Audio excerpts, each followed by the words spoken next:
Hey everybody, my name is Gabriel Rickabaugh. I am a lab specialist with the IRL1. This is a workshop to get you started in 3D modeling with TinkerCAD. The goal of this workshop is to bring you through all of the basics from moving and putting together parts. And inevitably, what we're going to end up doing is creating a bishop chess piece with all of the skills that we've learned. So the first thing that you guys are going to want to do is to create a TinkerCAD account. If you already have an Autodesk account, you can use those credentials to log in as well. You're going to want to go to tinkercad.com and sign in or create an account through there. And once you do that, it will take you to this home page where you'll have several options such as Gallery, Blog, Learn, and Teach, and also your profile, all of the designs that you've created up to this point, which should be blank, and then a couple of options over here. One really cool thing about TinkerCAD is that it's able to simulate Arduino circuits and code. So if you are interested in that, you can learn that as well over here without needing to buy any of the kits or parts. But for the purposes of this workshop, we are going to be focusing on their 3D design section. From here, the first thing that you're going to want to do is click Create New Design. That will open up a new page, and then it will load. Once you start a new project, you're going to see multiple options and settings pop up here. In the center, we have our work plane. On the right, we have our building drawer, and on the left, we have our movement tools. The first thing you're going to want to do as soon as you open up a new project is rename it. So in this upper left-hand corner, you're going to click, and you're going to see Change Name pop up. This will be a randomly generated name. It's just going to be a couple different words slapped together. You can change this. What you're going to want to name it is whatever object the project is going to be. So for our purposes, I'm going to name ours 3D Intro Workshop. From here, let's talk about movement tools. So we can pan around our work plane by right-clicking and dragging. This way we're able to rotate around whatever objects we're looking at. You can press in your scroll wheel and drag to shift around the plane like this. For more precise movement of the camera, you can click on the left-hand cube over here to flatten out your image to certain sides of your object. So if you're trying to line things up or get things to look just right from a certain angle, you can do that here. So you can see whatever name is on the cube is what side of the object you're looking at. So front, top, right. Now, once you're done in this view, you can move back to your perspective view by clicking the home button. The next thing that you're going to want to know how to do is scroll in and out. So you can zoom in and out of your work plane. So you can use your scroll wheel to zoom in and out by pulling back on the scroll wheel to zoom out, pushing in to zoom in. Another option is the plus and minus keys. You can press those respectively to zoom out and in. And then also over here on this toolbar, we have the zoom out key and the zoom in key. From here, we're going to move over to the right-hand side. We have the option, if you ever delete your work plane, you can create a new one by pressing W or using this tool. You can also place rulers down onto your work plane. And then you have a Notes tab. Under that, we have several options for different TinkerCAD shapes. These are what we are going to be using to build all of our objects within it. There are several options here. One of the most important ones, if you are working with microelectronics, is the Circuits tab. Here you can have different fully to scale objects such as Arduinos, LEDs, and servos. So if you're working with scale for electronics projects, those are really helpful tools. For us right now, though, we are going to be almost entirely using the basic shapes section. Above this, we also have the option to import objects, export objects, and send to. So when we finish our object, we are going to use this export tab to be able to create a STL file, which is what we print on the 3D printers. You can also, if you already have a 3D file or a 2D file, you can use this import tab which we will be talking about later. And then finally, we have send to. This one is great if you know other 3D modeling software such as Fusion. And you can also send it straight away to services such as Thingiverse and My Mini Factory when you complete your objects. Above that, we have our profile. And then we also have a blocks option and a Lego brick 3D modeling option. But we're not going to be covering those. We're going to be focusing on 3D modeling in this workshop. The next topic that we are going to be covering is the process of moving and editing an object. So the first thing that you're going to want to do is we'll start with this box shape. So you're going to left click and drag this shape onto your work plane and then release. Once you release, it's going to materialize. And then this option panel is going to pop up. This is our shape option panel that allows us to edit the properties of our shape. So up here, when you click on the solid circle, you can change the color and transparency of your object. This is purely aesthetic, but it can help if you're trying to section things out into several different objects. Next, we have our radius, which you can change the roundness of your cube. And then we have steps, which doesn't really do anything on this cube, but it will have an effect on other shapes. Next, we have length, width, and height, respectively. These will edit the length, width, and height of your object. You can set them to specific numbers. Let's say we wanted a length of 50 by clicking on the number, and then you can type in the number that you are trying to make it to, and then press enter. This will snap your shape to that length. Same thing applies for all of these settings. But let's say we want to make our cube a 50 by 50 by 50 cube. So we're just going to go through and make those changes. And you can see now that our cube is significantly bigger than when we made it. From here, let's talk about the actual gizmos. That's what these arrows and cubes are called on the shape itself. These are used to edit the shape more fluidly.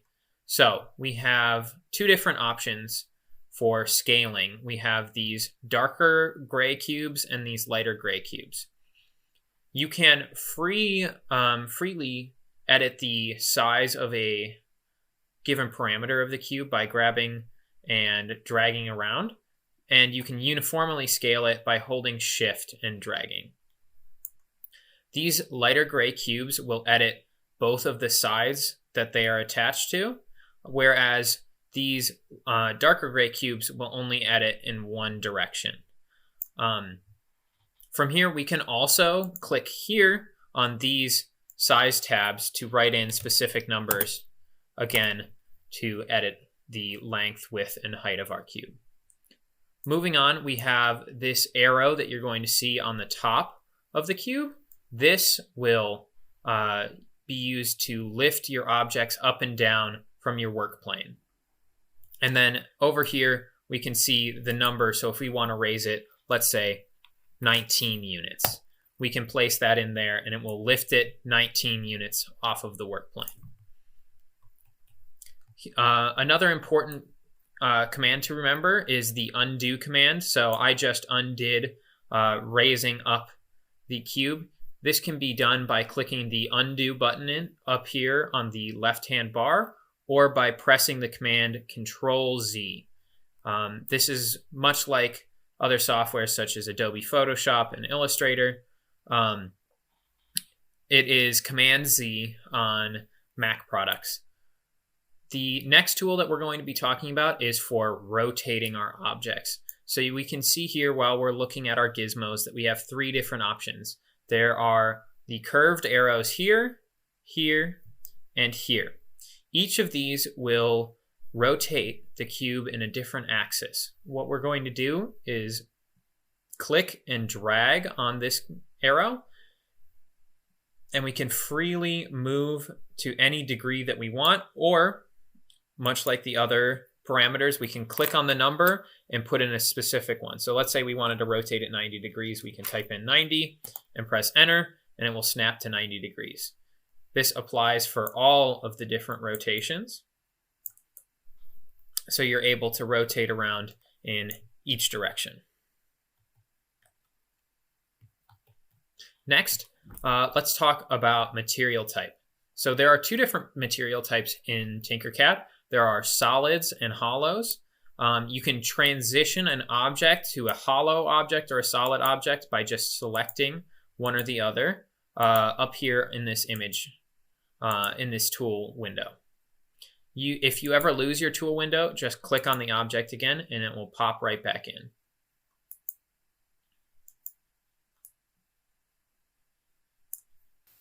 The next topic that I want to cover is interacting with multiple shapes at one time.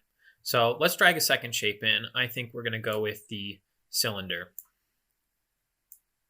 So shapes can overlap each other and interact with each other in several different ways.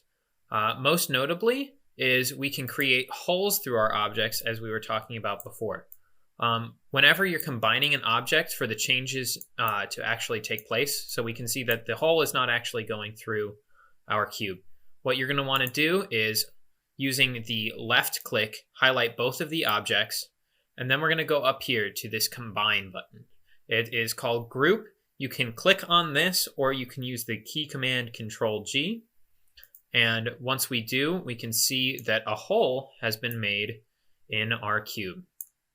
Now I'm going to undo this so we can talk about a couple of the other ways that shapes can interact with each other. So we're going to make this a solid again.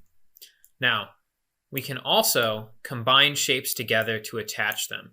So if we do the same thing with a solid, we can highlight both of them and group them together, and now these become one shape. So this is really useful when you're trying to construct something out of several different shapes. So we're going to ungroup them again, and we can see they go back to being two different colors. We're going to pull across our cylinder here, and the next thing that I want to talk about is the alignment tool. So this is very important when we're trying to attach shapes together in very specific alignments. So the way that we use this tool is we highlight the two objects that we're trying to align to each other, and then we click up here the Align tool or press the L key. Now, once you have the alignment tool selected, you're going to see a bunch of these dots show up. What these dots represent is the area in which you are going to align them. So you can align them to the left-hand side of your shape, the back side of your shapes, the right-hand side of your shapes. But let's say we want to move these into the center of each other. So we're going to click these center circles to move them so that they are now perfectly in front of each other. So if we move around back, we can see that they are even with each other. And then we are going to align them using this tool to put it perfectly in the center of the cube. From here, we can also align them like this to put them perfectly in the center of each other. This is going to be used later when we're creating our bishop piece to attach all of our different sections of the chess piece together to make sure that they're in alignment with each other and lie flush with each other. So let's just go ahead and undo that. And now let's say that we have several pieces. You can group several things together at once. So let's say I want to make a spherical cutout in the front of this cube and attach this cylinder at the top. What we're going to do is make our sphere a hole, highlight everything, and group it together again. So you can group several objects at once, and you can use several holes and solids, and all of those changes will be applied as soon as you group them together. Again, that's Control G to group them. Okay, for our final step, we are going to go through the process of making a 3D model and showing how to move it to the steps of being 3D printable. So for our workshop today, we are going to be making the bishop piece from a chess set. So the first thing that I like to do when I'm starting a model is I like to look at a reference image. So I've just gone ahead and Googled bishop chess piece here so that we can look at a couple different images. So from here, what we're going to find is that there's a couple of important signifiers in our model. One is the cut at the top of it, as well as the sort of smushed sphere on top and the several rings that are going to be along the body of the piece. So for my piece, I'm going to try to get more of a sort of blobby, rounded bishop piece. So the first thing that we're going to do is start by making the base of the piece. So for this, I'm going to take a sphere, drag that out, and then what I want to do is we're going to only be working with like half a sphere. So we're going to take this, and we're just going to look at the halfway line and see what looks good. So we want it to be even, so we're going to scale it, and then we're just going to smush it down. From here, we're going to drag in a box because we want to cut off the bottom of the piece. So we're going to make it pretty big. And then what we want to do is highlight both of them so we can move this sphere into the center of the box. So nope, not group, undo. So we're going to highlight both of them and click the align tool. We're going to align them in the center and then in the center again. From here, we're going to click off of our objects and then click back onto our sphere. And we're going to drag it up so we're only cutting off as much as we want. And so we're just going to look here and we're going to click this front box to see a more front angle of our image. And that looks good. So we're going to zoom back out and highlight both of these and combine them. From here, we're going to now see the base to our chess piece. So we can go ahead, move this back down. And let's start by next assembling the body. So as I was saying previously, I wanted this to be a more blobby type chess piece. So we're going to grab our sphere, and then we're just going to try to make it, we're going to start by making it taller. And then we're going to expand it outwards and then bring it back down.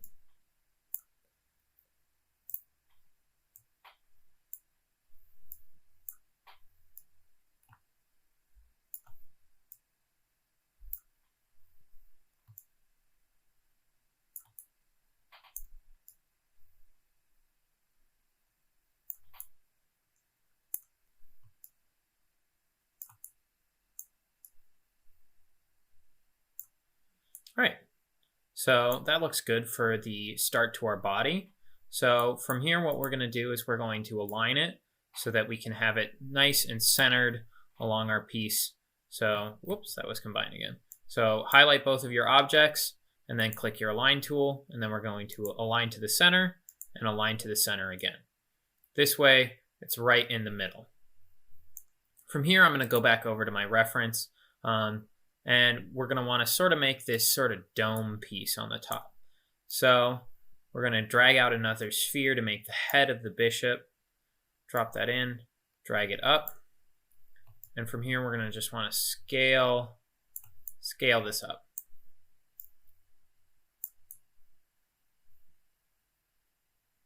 So that looks like a good sphere for the top.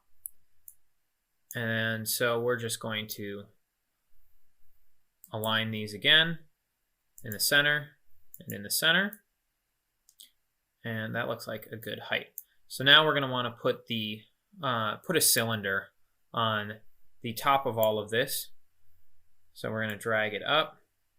And what we're going to want to do is make this the same width as this sphere. So this one's 35 by 35. So we're going to go back over here and click our scale tool and then edit these to 35 by 35.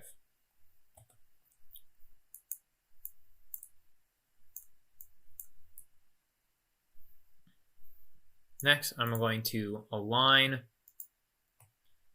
these two together in the center and in the center.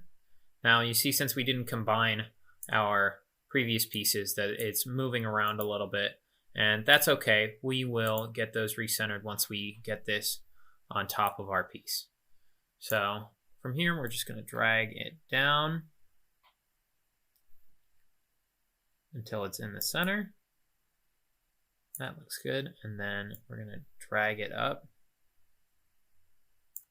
And then just to make it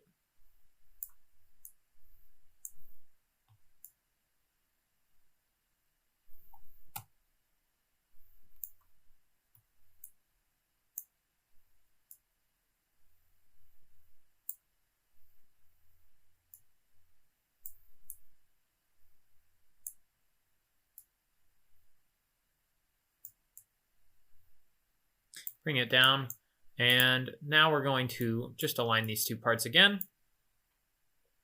Alignment tool, center, and center. And now you can see the rim peeking out of this cylinder, so we're just going to drag it up and then scale it down a little bit, and then highlight both of them. And align again. Center, center. So that looks like a good top. So we are going to highlight both of those and then combine them together and then align them to all of our other pieces. So we're going to click the center and the center again. So now we have sort of a good side profile. We have the top to here, and now let's add this little blob on the top. So what we're going to do is I'm going to start by cutting off the sharp point at the top of this cone. So I'm going to drag this up here, turn it into a hole, and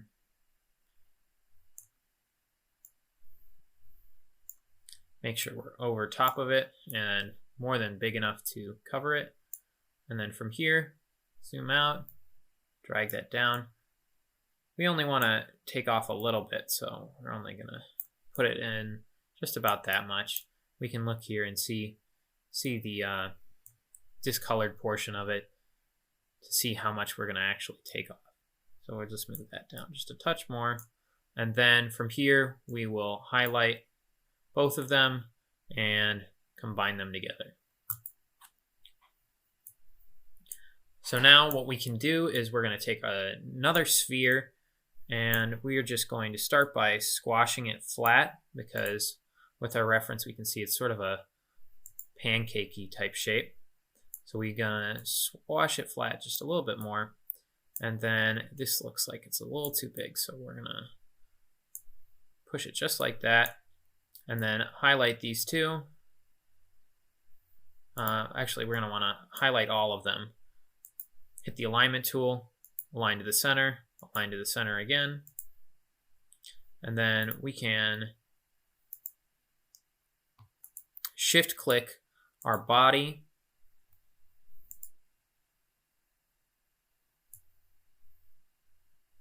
We just want to find that circle.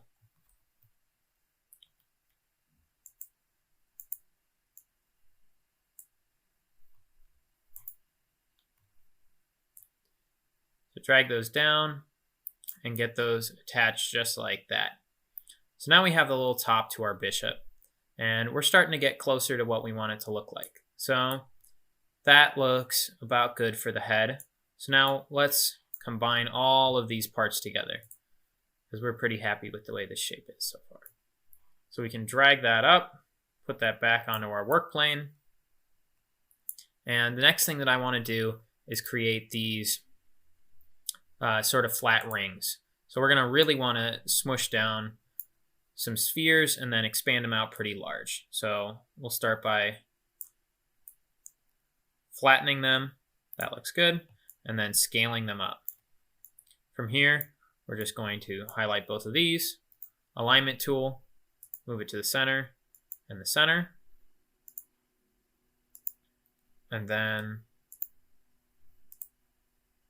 we can move down our piece by using this arrow. And let's put one ring right there. So we'll click our ring, and then we can do Control-C, Control-V to post another one. And let's drop this one right here.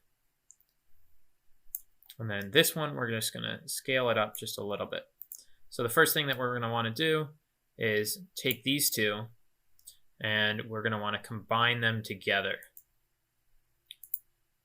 Now we can take our next ring, highlight both of them, and then align them. So we're going to do center and center again. And then we'll highlight everything and group that together. From here, I'm just going to move this back onto the work base. And we can see we're kind of getting like a futuristic looking bishop. The last thing that I want to do to this part is we are going to put this big cut in here. So the way we're going to get that is I think we're going to use this roof piece right here. So we're going to drag this out. And we can see that it's a very, for mine, I'm going to have it be sort of a triangular cut into the piece. So I want to take this and make it a very thin piece. And we want to make sure it's more than long enough to make it through the entire chest piece that we've created so far. So we're just going to extend out that length. And then we're going to switch it to a hole. So we're going to drag it over here, highlight our two parts, and then we are going to align them. So again, center, center. And from here, we're just going to start moving this piece up, and then we're going to use our rotation tool. So as we talked about earlier, we can take this one and we're going to rotate it around this axis. If we get over to this side, we can rotate it around this axis, and then just like that,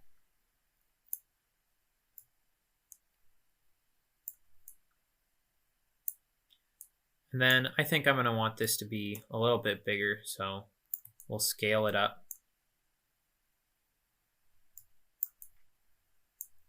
And then let's tilt it more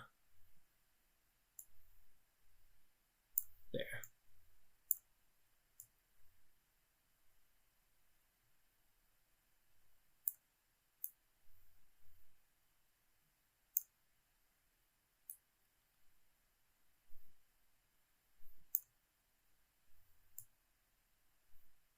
And then I'm just going to bring up this a little bit so that we can get sort of a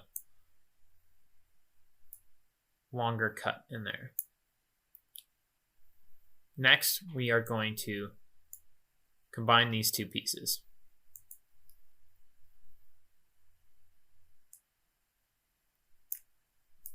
So you can see there we got a nice cut through the center to create that sort of lip look right just like that.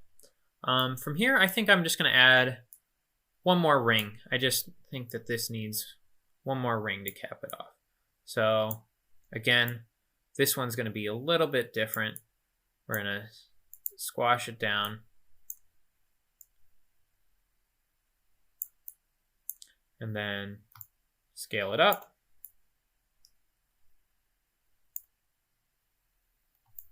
Then I'm just going to make it just a little bit smaller. And then let's align these to the center again. And then what we want to do is deselect our objects and then just select that ring and drag that up right about there.